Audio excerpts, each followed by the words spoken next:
ये सेलिंग में क्या होता है कि आपका जो रिस्क है वो आपका अनलिमिटेड हो जाता है और ऑप्शन बायर के फेवर में थीटा नहीं होता है, ऑप्शन बायर को थीटा की वजह से लॉस होता है। कैपिटल कितनी चाहिए होगी ऑप्शन बाइंग में?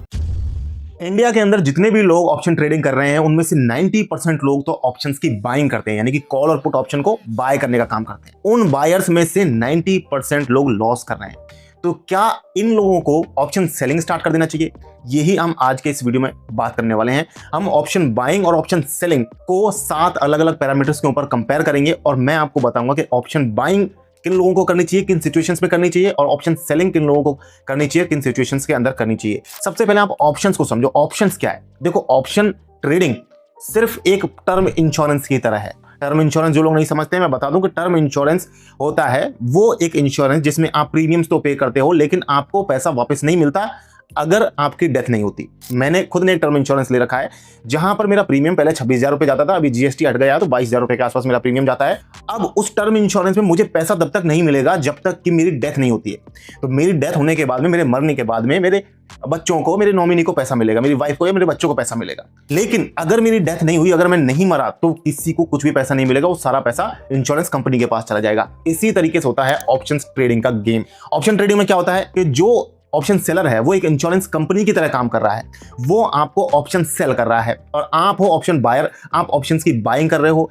तो बाय करने वाले को पैसा तभी मिलेगा जब अगर कोई मार्केट में कोई ऐसी चीज आती है, कोई अनप्रेडिक्टेड इवेंट आता है तभी। और ऑप्शन सेलर को क्या होगा कि बार बार पैसा उसको मिलता जाएगा, छोटा छोटा पैसा मिलता जाएगा। तो ये मैंने आपको एक ब्रीफ में अंदाजा दे दिया है कि ऑप्शन बाइंग और सेलिंग में क्या डिफरेंस है। अब 7 टेक्निकलिटीज में चलते हैं। तो कि पहली टेक्निकलिटी क्या है? रिस्क एंड रिवॉर्ड की। तो बाइंग में क्या होता है कि आपका जो रिस्क है वो आपका लिमिटेड होता है, यानी कि आप एक प्रीमियम पे कर रहे हो 100 रुपए का। मान लीजिए आपने निफ्टी का कोई कॉल ऑप्शन खरीदा है, आपने 100 रुपए में खरीदा है, तो ज्यादा से ज्यादा आपका लॉस क्या हो सकता है? आपका लॉस ये हो सकता है कि वो 100 रुपया आपका पूरा का पूरा खत्म हो जाए, जीरो हो जाए, तो ये आपका हो गया लॉस। तो आपका जो लॉस है वो लिमिटेड हो गया।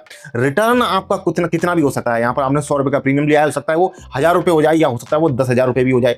तो आपका जो रिवॉर्ड है वो रिवॉर्ड आपका जो है वो अनलिमिटेड होता है ऑप्शन बाइंग के केस में। अब ये अनलिमिटेड प्रॉफिट होगा किस केस में, मैं आपको भी बताऊंगा, लेकिन पहले आप जानो सेलिंग क्या होती है। सेलिंग में क्या होता है कि आपका जो रिस्क है वो आपका अनलिमिटेड हो जाता है। क्यों हो जाता है? देखिए, आप कोई कॉल ऑप्शन सेल कर रहे हो, मान लीजिए। अब जिसने कॉल ऑप्शन आपसे खरीदा है, जो बायर है, वो आपको प्रीमियम दे रहा है 100 रुपए का। तो अगर उसका प्रीमियम वो 100 से 0 हो गया तो आपके पास 100 रुपए बन गए, ये आपका प्रॉफिट हो गया। तो आपका प्रॉफिट जो है वो 100 रुपीज तक, यानी कि प्रीमियम तक ही लिमिटेड है। लेकिन अगर मान लो बायर को प्रॉफिट हो गया, यानी कि मार्केट अगर तेज भाग गया या कोई ऐसी सिचुएशन आ गई जिससे उसका प्रॉफिट हो गया, तो बायर का जो प्रॉफिट होगा अनलिमिटेड, यानी कि 100 का उसका 10,000 बन गया, तो आपको 10,000 रुपए का लॉस हो जाएगा और इससे ज्यादा भी हो सकता है। ये तो मैंने 100 रुपए का प्रीमियम का एग्जांपल देकर के बताया। अगर प्रीमियम ज्यादा है तो ज्यादा भी लॉस हो सकता है। लेकिन अगर मान लीजिए मार्केट नहीं मूव करता, मार्केट वहीं रहता है, तो उस केस में सेलर को वो 100 रुपए का जो प्रीमियम उसने कमाया है वो उसका बच जाएगा, वो उसका प्रॉफिट हो जाएगा। अब यहां पर 2 पैरामीटर हमने समझ लिया, रिस्क को समझ लिया और रिवॉर्ड समझ लिया। अब बात करते हैं तीसरे पैरामीटर की, जो कि है थीटा। थीटा क्या होता है? थीटा होता है टाइम डिके। टाइम डिके का फायदा जो होता है वो ऑप्शन सेलर को मिलता है और ऑप्शन बायर के फेवर में थीटा नहीं होता है। ऑप्शन बायर को थीटा की वजह से लॉस होता है। समझाता हूं क्या होता है। मान लीजिए आपने कोई निफ्टी का कॉल ऑप्शन खरीदा है 100 रुपए का। अब उसमें अगर आपने मान लीजिए आज सुबह खरीदा और आज सुबह मार्केट मान लीजिए 24,500 पर है निफ्टी, और शाम को 3 बजे तक भी आपने 9:30 बजे खरीदा है, 3 बजे तक भी 3 बजे भी मार्केट ऊपर नीचे जा के वापस 24,500 पे ही आके टिक गया निफ्टी। लेकिन आपने जो 100 रुपए का सुबह वो ऑप्शन खरीदा था उसकी वैल्यू अब 90 रुपये हो जाएगी। तो कुछ नहीं, वो मार्केट तो वहीं के वहीं है जिस पोजीशन पर आपने खरीदा था, लेकिन टाइम निकल जाने की वजह से ऑप्शन बायर का जो आपने जो प्रीमियम जो आपने 100 रुपए में खरीदा था उस चीज की वैल्यू अब 90 रुपये रह जाएगी। तो टाइम डिके, अब टाइम डिके, ये 10 रुपए के जाएंगे किसके पास? ये 10 रुपए चले जाएंगे सेलर के पास में। तो ये होता है थीटा। मैंने इसे डिटेल में समझाया है दूसरे वीडियोस में, जहां पर मैंने थीटा, वेगा, गामा इन सबको समझाया। मैं एंड स्क्रीन पर आपको लिंक दूंगा, आराम से तसल्ली से आप पहले से देखो, वीडियो को पूरा देखना पड़ेगा वीडियो, तभी आपको अच्छे से इसका क्लियर समझ में आएगा कि आपको ऑप्शन सेलिंग करनी चाहिए, ऑप्शन बाइंग करनी चाहिए। अब अगला जो पैरामीटर वो काफी इंपॉर्टेंट है, लोग जानना चाहते हैं कैपिटल कितनी चाहिए होगी। ऑप्शन बाइंग में आपको पहले तो और भी कम कैपिटल चाहिए होती थी, लेकिन अब आपको आज की डेट में 5-6 हजार रुपए से आप स्टार्ट कर सकते हो ऑप्शन बाइंग। पहले जब सेबी की इतनी रेस्ट्रिक्शन नहीं थी तो उस टाइम पे आप 1,000-1,500 रुपए से भी स्टार्ट कर सकते थे, लेकिन आज की डेट में आप मान के चलो 5 से 6 हजार रुपए आपको चाहिए अगर आप ऑप्शन बाइंग स्टार्ट करना चाहते हो। अगर आप ऑप्शन सेलिंग स्टार्ट करना चाहते हो तो आपको चाहिए 1.5 से 2 लाख रुपए के बीच में।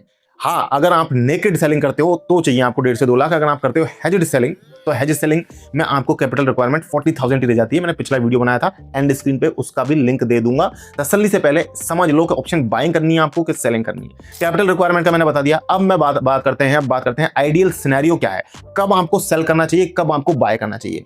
देखो, अगर मार्केट में कोई बड़ा मूव आने वाला है, कोई बड़ा मूव कैसे कि कोई मान लो वॉर होने वाली है, या कोई इलेक्शन का रिजल्ट आने वाला है, या कोई बजट अनाउंसमेंट है, इस तरीके की अगर कोई चीज़ें हैं, जैसे ट्रंप साहब ने कोई टैरिफ लगा दिया, टैरिफ घटा दिया, इस तरीके की कोई चीज़ें हैं, वहां पर मार्केट में 1.5-2% का बड़ा मूव आ सकता है।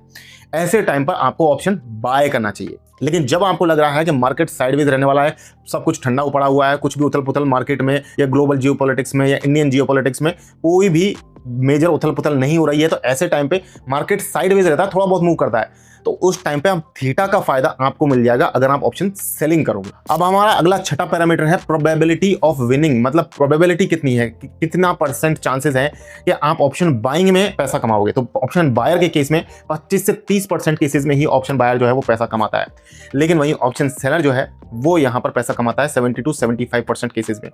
70 से 75% केसेस में ऑप्शन सेलर जो है वो पैसा कमाता है, और ऑप्शन बायर की प्रोबेबिलिटी 25 से 30% ही होती है पैसा कमाने की। अगला और आखिरी हमारा जो पैरामीटर है वो यहाँ पर है प्रॉफिट का अमाउंट और प्रॉफिट की फ्रीक्वेंसी। मैंने आपको शुरू में ही जब मैंने इंश्योरेंस का एग्जांपल दिया तभी मैंने आपको थोड़ा सा आइडिया दे दिया था कि ऑप्शन बायर को जो है, ऑप्शन बायर को, क्योंकि ऑप्शन बायर का मतलब प्रीमियम बाय कर रहे हो आप, तो अगर आप प्रीमियम बाय कर रहे हो तो आपका फायदा तभी होगा। टर्म प्लान है एक, अगर आप मर जाओगे तभी आपको फायदा होगा, भगवान ना करे ऐसा हो, लेकिन मैं बता रहा हूं एक एग्जांपल से। टर्म प्लान में जैसे आपके फैमिली को तभी पैसा मिलता है जब आपकी डेथ हो जाती है, उसी तरीके से ऑप्शन बायर को भी तभी पैसा मिलेगा जब कोई मार्केट में बड़ा मूव आएगा। लेकिन अगर आप इंश्योरेंस कंपनी बन जाओ, अगर आप ऑप्शन सेलर बन जाओ, तो आपको छोटे छोटे प्रॉफिट बहुत सारे होते रहेंगे, लेकिन आपका लॉस तब होगा जब किसी क्लाइंट की डेथ हो जाएगी, तो आपको उसको क्लेम देना पड़ेगा। इसी तरीके से अगर ऑप्शन बाइंग में मार्केट में बहुत बड़ा मूव आ गया कोई, तो ही ऑप्शन सेलर को लॉस होता है, और वो लॉस बड़े होते हैं। प्रॉफिट की जो क्वांटिटी ऑप्शन सेलर की, वो प्रॉफिट उसको बार बार होगा लेकिन छोटा छोटा होगा।